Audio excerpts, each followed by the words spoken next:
thumbs up, thumbs down. They released footage for the Joker, and then of course for this one, usually the superhero ones do it. They released an HD one for all of us peasants to enjoy at home, and they enjoyed it.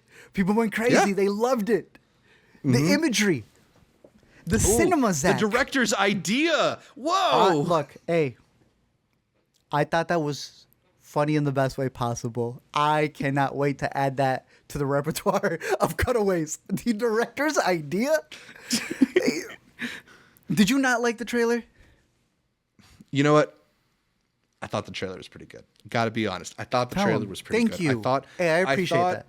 I thought the visuals looked pretty decent. I think it's got kind of like a fun sort of quality to it. Right. You know, I know there's some people who are like not super optimistic about the idea that it's a jukebox musical, to which I would say, do you really want them to write original songs about music? The Joker? It's one of those where it's like you're going to complain either way, right? It's Moulin Rouge. Yeah. You know, I like how the Moulin Rouge fans are the first ones saying, this is ridiculous. You go to the Letterboxd top 4, it's right there. I think they're going to make it work. Yeah, I mean, look, I still have the same thoughts about this that I do about the previous film, that I do about the news about them making like a rated R live action Teenage Mutant Ninja Turtle movie. I don't know if you saw that announcement coming out.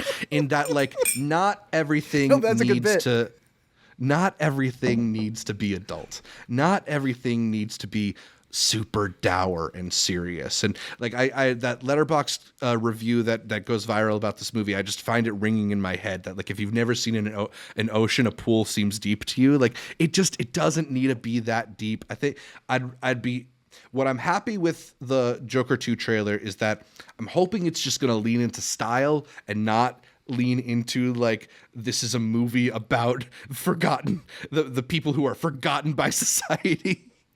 So the first movie, knows? I found the first one to be a bit too self-serious, and this one maybe seems a little less self-serious. I think it's gonna be the same thing. I think this is gonna be like for the kids who used to wear Invader Zim to school, for the like big Nightmare Before Christmas fans, those people who like really like Tim Burton. This is that new generation right here. The angsty like, ooh, I saw the rated R DC stuff. I'm not messing with the MCU or the DCU. This is my stuff. The Black Label. Yeah. I think they're going to connect to she's going to be like the new Helen Bonham Carter. This like quirky character. She's going to be able to play that side of Harley Quinn, I think, beautifully. I think we've had a quirkiness, but more of a sexiness with Margot Robbie's. And they kind of like had her stuck at playing that. She's going to bring a level to it where people are going to like the craziness of it. I noticed a lot of people who were hating on the people who were overloving this also admit that they did kind of like the first one. They'd kind of give it 4 stars. And then a Spider-Man Avi profile would come in and they'd get into a fight. I'm like, why are we lying about how we feel about the movie because we want to fit in? And they were literally saying, I'm just too pretentious to admit that I do kind of like it. Look, I think there's an honesty to the people who haven't seen the Umbrellas of Cherbourg, enjoying the visuals that they're seeing here for the first time. I'm in the middle of cutting up an Omen video, and I truly believe that if you saw the 70s or if you saw the remake in 2006, whatever your first viewing is, it's going to give you the story of the Omen. You just hope that it's the original one, but when it's beat by beat, you are going to get the basics of it. Some people are seeing these movies for the first time through this imagery. I think instead of yelling at them, we should direct them to the movies. Yeah, right. One of the things that would be too easy. One of the things that I've been really heartened by on film Twitter or whatever have you about the reaction to that one shot specifically that you're talking about, where they draw the little smile in the mirror and you know it's a decent shot. Are people posting clips from like Paris, Texas, or posting clips from the Beatles film Paris, A Hard Texas Day's one Night? Is crazy, bro.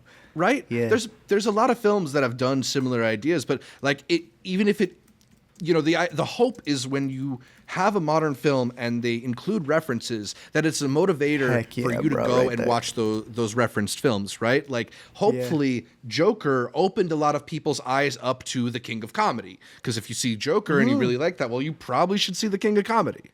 Yeah, but I don't think that should be a bad thing. I think lying. Lying because you're a fan of the Joker and saying it doesn't homage King of Comedy is just as bad as saying I'm going to dismiss it because it took from King of Comedy. I think there's a middle ground in there where people don't need to dismiss what came before or dismiss the new stuff that falls under the same umbrella of inspiration. I don't hate Todd Phillips. I think he's very angsty. I think he's like right behind Zack Snyder on having a podcast that's going to derail a lot of what people see about him if he goes for over an hour. But I think there's interesting stuff. If it's cosplay, damn me, is it really good cosplay at its bare minimum. And I know a lot of people are attracted to it to some degree because it is still based off of classics. I think the new one's New York, New York, right? Go watch New York, New York, just like you did King of Comedy before The Last Joker. It's new Tarantino style, bro. It's just weird because Tarantino homaged stuff from overseas. We feel really weird that the kids today haven't seen the stuff from here, and now we have to make movies to homage our own stuff. It's just a cycle of it. Been doing this podcast too long. Look, kids today is probably apt too, because I think a lot of people don't realize how many of the people they're yelling at are like 16, 17, 18 years old with a Twitter account or a YouTube account, right? I'm getting mad at them, yeah. Yeah, people are going to start somewhere, and like I'm happy mad they at care, anybody. yes, exactly. Yeah, I'm not mad at anybody who says Joker's their favorite movie or that Joker 2 is their most anticipated one, but I just also hope that you will use that as an opportunity to then see, well, what movies is Todd Phillips mentioning? What movies is he referencing? And then try to seek those out too, because you might find that if you like the first thing, you might like the second thing a lot too.